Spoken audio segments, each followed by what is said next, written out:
Since Demon Souls first clawed its way into the public consciousness in late 2009 thanks to critical acclaim and positive word of mouth, developer FromSoftware has since achieved and more importantly maintained a level of fame and goodwill that few game developers ever have. While they've had a hand in a few other projects, their releases post Demon Souls have mostly been more or less a continuation of the same line of games. They made the Dark Souls trilogy, Bloodborne, Sekiro, and most recently Elden Ring, that game you're in the process of breaking up with your boyfriend over. I'm going to talk about Elden Ring in a minute. Obviously you saw the title of this video, but for now I want to talk about FromSoftware's back catalog because understanding where we've come from is important to understand where we are now. See, with Demon Souls, FromSoft created something of a new genre, or at the very least modernized and popularized a style of game that had previously existed but fallen out of fashion and never really had its own name. It still doesn't officially, but most gamers would know what you meant by the term Souls-like. Every FromSoft game, well, big mainline FromSoft game post Demon Souls falls into this category. They all share a similar overall design ethos, but contain enough new coats of paint as well as under the hood tweaks to the formula to justify their existences. i.e., if you don't like Dark Souls, you probably won't care much for Bloodborne, but that's far from a guarantee. There are plenty of people who have played Bloodborne and then went back and enjoyed Dark Souls a lot more, and vice versa. I'm sure even if you've never touched a FromSoft game, you can tell by the footage I'm using they aren't all that dissimilar from each other. I'm also sure that, again, even if you've never played a FromSoft game, you're probably aware of the reputation they've garnered. Arguably the thing that most sets the Souls-like genre apart from its competitors. They're hard.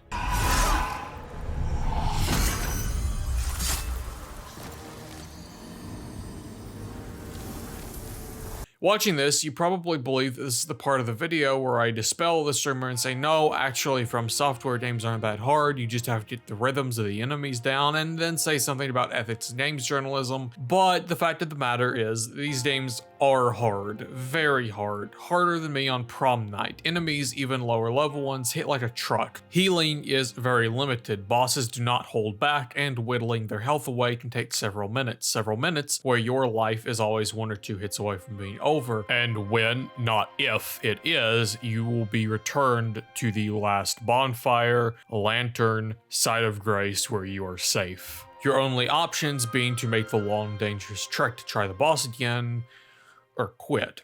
Oh, and when, not if, you die, you lose all your souls, blood echoes, runes, the currency that FromSoft games give their players as a reward for killing an enemy. You can return to where you died and collect them, but if you die again on your way there, they're gone forever. Given this currency's main use is being spent on leveling up, this means the games effectively punish you for being bad. Dying a lot means having less of a material way of actually getting better at the game.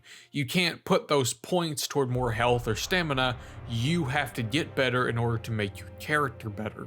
And none of this is mentioning the user experience. There isn't one. Not really. FromSoft titles have a minimalist UI, giving the player only the bare necessities, and what menus there are the definition of function over form. And even then, it's only the functions the developers deemed worthy to include. The lack of journals or quest objectives also means that the player has no clear indicator of where they're supposed to go. There's no big floating fuck off marker with your objective under it. You have to find that out for yourself, which means a lot of trawling through cramped dungeons, dark dripping catacombs, and labyrinthian worlds teetering on the verge of apocalypse. If this seems like an incredibly disorienting experience, it's because it is. You're essentially hot dropped into these strange, macabre, dark fantasy realms and forced to throw yourself at Lovecraftian horrors over and over until the game tells you that you're done. But it isn't this way for no reason or for the sake of sadism.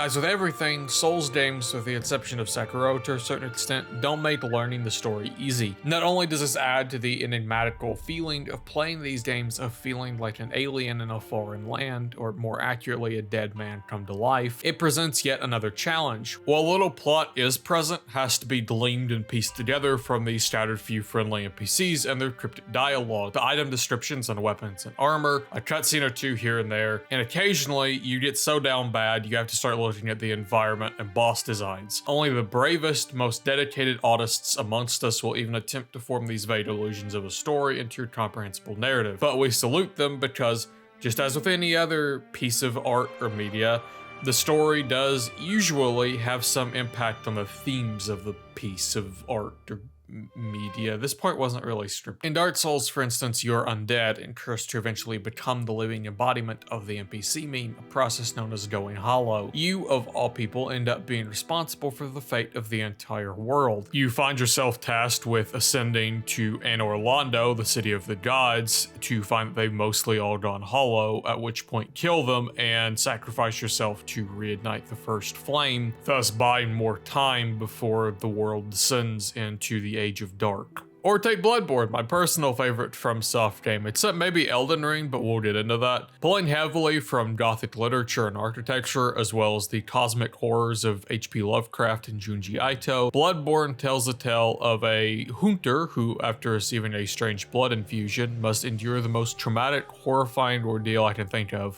They have to spend a night in England. Oh, and there's a plague that turns people into beasts and something about an elder god, but they're in England, okay? That's where J.K. Rowling lives. I'm aware I probably got some things wrong, but the notes and... fuck me. I'm aware I probably got some things wrong, but the nuts and bolts don't really matter. The point is, in all these games, you're a lowly commoner, oft-times afflicted with some curse or disease that is going toe-to-toe with gods and monsters. It wouldn't really make sense to kill everything in only a couple hits and to rarely, if ever, actually face mortality yourself. The story and gameplay directly complement one another. This game simply wouldn't work artistically if it were easy. As you probably guessed, this difficulty is actually a major selling point for the Souls-like games, along with, naturally, the immense feeling of satisfaction you get for beating them, for reigniting the flame, for completing the hunt, for finally, at long last, getting good. I didn't speak firsthand of this. When I fight bosses in Souls games, my hands sweat and I start shaking. I mean, seriously, I get tunnel vision and shit, dude. I unironically can't think of another game series that affects me quite like this one does on like a physiological level. But even though these games shred nerves like they're taking a cheese grater into your spinal cord, I still keep playing them just because it feels so good when you do actually beat that boss that you're struggling with, or finally find a cool weapon, or piece together some part of the story. It all just coalesces into this massive sense of accomplishment that no other games really provide. But even though I love the FromSoft games, I'm nowhere near as passionate about them as some other people. And I think that's because for some, that sense of accomplishment means more to them. Let me explain. And yes, I promise we are going to talk about Elden Ring at some point. Dark Souls is an analogy for depression, is by now something of its own cottage industry on YouTube. Searching anything related to Dark Souls analysis will invariably bring you across one of these videos. I was at first skeptical of this rating of the game simply because of how little actual narrative is in them, but the more anecdotes I heard about people with depression relating to the experience of FromSoft protagonists, or simply people looking at the story and game design decisions of the Soulsborne series and relating them to the experiences reported by those with depression, or really any mental illness, and it made sense. For the record, I don't have depression myself, but I do have OCD and anxiety, and yeah, broadly, I get it. I see how someone could relate to these games, could see themselves in their lowly, cursed, afflicted commoner armed with nothing more than scavenged secondhand weapons and awakening in a dark, dreary, oppressive world in which zombies, monsters, and mad gods roam the earth, where you're forced to navigate barely lit caverns and tunnels lined with booby traps and the walls closing in on you, where only a couple hits can bring you to your knees and make you progressively more hollow, less in touch with who you are. For someone who has a shitty job, a shitty boss, and shitty customers, a partnership on the rocks, few friends, unrealized dreams, drifting further and further from your grasp, I can see how Dark Souls could be a lifesaver in some ways. It compresses all these broader issues down into the ones and O's of its code and provides a sense of accomplishment and a goal to work toward that is both challenging but infinitely more achievable and low stakes because it's in the format of a video game, a medium that you probably already enjoy to begin with if you're playing these games. It's a truncated, compressed version of what it feels like to live with depression or anxiety or just being in a rough situation altogether, but provides a tangible yet vicarious path to victory. Basically, it's saying that if you can beat this, maybe you can beat those situations that you're struggling with in real life. For the record, I'm not recommending a fucking video game as a substitute for real actual medical help. Depression and really almost every mental illness or mental disorder is rooted in a biological reality that can be looked at and helped with the right tools, medicine, and people. And links on where to get started with that can be found in the description below. Anyway, to summarize, FromSoftware's past decade and some change has been spent crafting some of the best, most critically and commercially acclaimed games ever. These are richly tapestried art pieces masquerading as the video equivalent of a jackass stunt. I'm Johnny Knoxville, and this is Dark Souls 3. As a deprived. The end result has been a trilogy and some extras that have mostly rightfully earned their reputation as hard, dark, gloomy experiences. It's pretty integral to the FromSoft brand at this point, so it's no surprise that Elden Ring starts much the same way. You're treated to like the one cutscene in the whole game that gives any concrete background. You're informed that you are a maidenless, tarnished, alright Miyazaki, you don't have to get so personal, and within the first 5 minutes of the game, you fight your first enemy who easily bests you and you die. At which point, you trawl your way through a winding, torchlit cave toward an elevator. You go up, up, up until it stops. You go this big-ass door, and on the other side, instead of a boss, instead of a big, bloody catacomb with new monsters and creatures to fight, you're greeted with this.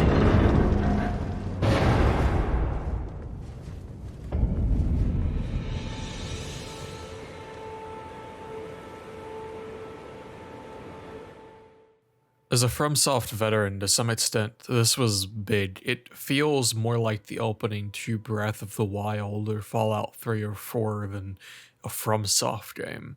The contrast between what my muscle memory was telling me would be there, a new boss, a new enemy that would kill me a few times, and what is there is immense. There's the Erd tree, the lush, vibrant greenery of a world perpetually in springtime, beds of golden spores dancing in the air. Take your Allegra. A friendly NPC right off the bat. It's a far cry from the apocalyptic hellscapes that we've grown accustomed to from Yharnam or Lordran. And for the first time in a Soulsborne game, you can go anywhere. It's completely open world. This entire environment is yours to explore pretty much as you wish. There isn't even a quest tracker or a journal. You have free reign to go where you please without any real input from the game. For most people, including myself, the first thing you're going to do is fight this tree sentinel who will almost certainly kick your ass. But it's hard to be upset or anything because you're still just in awe of the environment that FromSoftware has built. I don't want to be too galaxy-brained or anything, but I get the feeling this was all at least somewhat intentional. I can't be the only person that has spent a good few hundred hours on Souls games at this point, and even though I'd seen Elden Ring gameplay prior to buying it, hell, I'd even seen the opening sequence, experiencing it through the lens of my own character for myself, it really brought the point home. They had to have considered the implications of this, of bringing the player into their widest departure from formula yet. You reintroduce them to the controls and the gameplay in this underground catacomb that looks like something from the previous games, one modeled and designed very similarly to them, and then you make the transition. It tells you that while it may have the same bones, this is not Dark Souls and thus is not tethered to the same thematic elements of FromSoft's previous work. I also don't think it's a mistake that the first enemy most players will fight in the overworld is the Tree Sentinel. It's the largest enemy visible and is right outside of the entrance to the lands between. Most people will go up to it first only to find out it's a mini-boss and get their shit pushed in. The game is saying just because this isn't Dark Souls doesn't mean you should let your guard down. It wouldn't be the first time FromSoftware has experimented with meta text in their games, or games about their games. Take Dark Souls 3 for instance. It was the highly anticipated conclusion to the Dark Souls trilogy. Despite having only played Bloodborne at the time, I was excited. I remember going on the subreddit and seeing everyone's eager anticipation of this game, and myself buying into the hype. In Dark Souls 3, even though it was, as you'll see, a very bad one to start with as far as Dark Souls games go, it's probably my favorite one because in a lot of ways, I think it's the most intelligently designed from a narrative perspective. Also, I love the bosses, but anyway, narrative. Despite saying that, the actual plot proper isn't all that important. All you need to know is that the events of the first game, someone keeping the Age of Fire alive through self-sacrifice, has become a generational cyclical process that's been going on for a length of time I'm too lazy to Google. However, this go around, there's an issue. Prince Lothric, the designated sacrificial goat, doesn't want to do it. It's not clear why. He's crippled, and a lot of people suspect that he's just simply not strong enough to do it, but I like to think he saw the repetitive, unnatural prolonging of the Age of Fire as basically cope, that at some point the flame will go out, and all the people who died did so just because the denizens of Lordran were scared of change. Either way, Lothric not doing his duty, which means things start getting really desperate.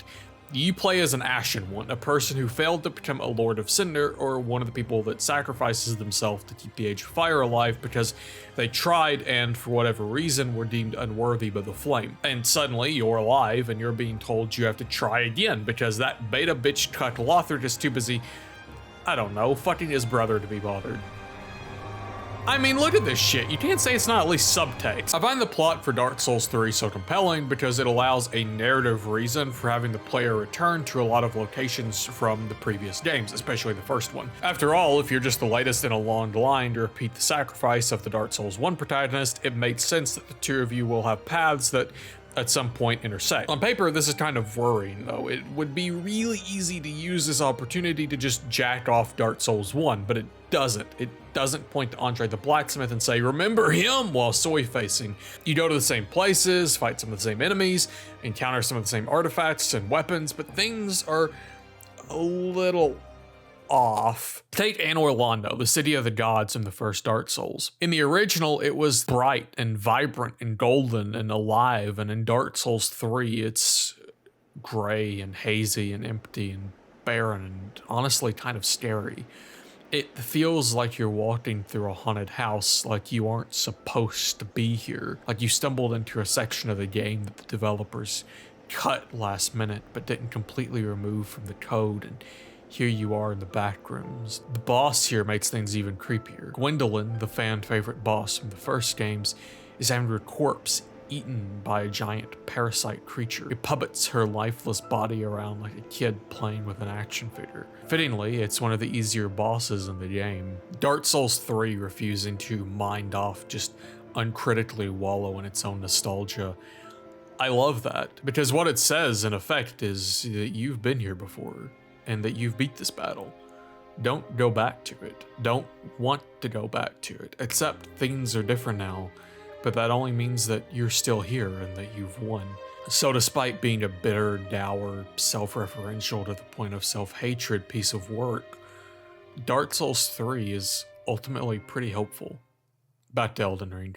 Elden Ring is amazing from a metatextual standpoint, at least. If you're going off the reading of it, I have, which is that, okay, this is something kind of personal maybe, but have you ever had really bad anxiety or depression or any sort of mental state that negatively affects your mood for a long time? You have all these dark, depressing, hostile thoughts that almost repaint the world around you to be bleaker and less hospitable. Everything radiates this harsh red and black, and that's all you see for a long time. And then one day, that cloud breaks and the world is so bright and joyful and peaceful and vivid, like the saturation has actually been turned up and you hear birds calling again.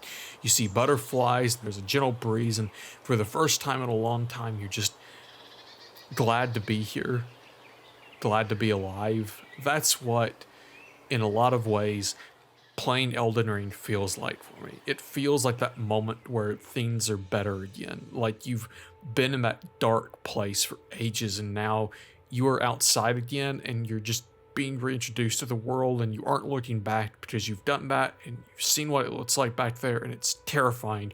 The only way is forward, but that's still a lot of ground to cover. Elden Ring seems to be about the struggles of re-entry into society after tragedy.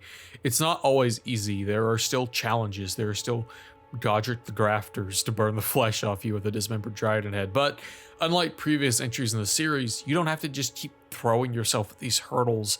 You can go elsewhere and do what you like and level up and come back and shove your +5 sword up his ass. Elden Ring has been called the most accessible FromSoft game, and I feel that's very much deserved. As I just mentioned, if something is too difficult for you, you can simply go elsewhere and work your way through some dungeons, fight some mini bosses, doodle walkthroughs for the side quests. You have a ton of options as opposed to Elden Ring's pretty linear forebearers. At level 60, I was fucking up most of the bosses in the first couple zones on the map. At level 60 in Dark Souls 3, I was getting fucked up. So progress. Apart from that, there's a great deal of focus in Elden Ring on cooperation, not just through its expanded multiplayer, but also the new summoning feature. This is something that has been present before, but you had to put in work, i.e. complete a side quest or something in order to unlock.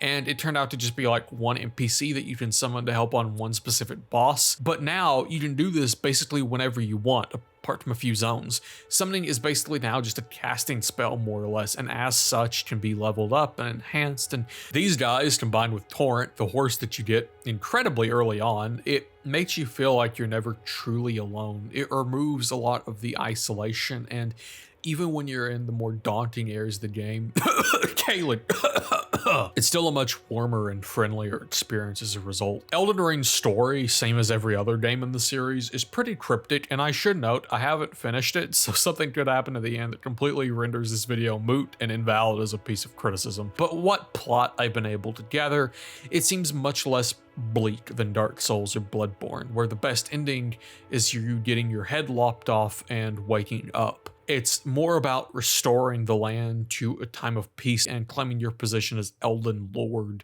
than racing to prevent some great cataclysm. That's already happened kind of with the shattering of the Elden Ring. You're just trying to pick the pieces up, restore order, clean your room, get used to taking care of yourself again, of being a person.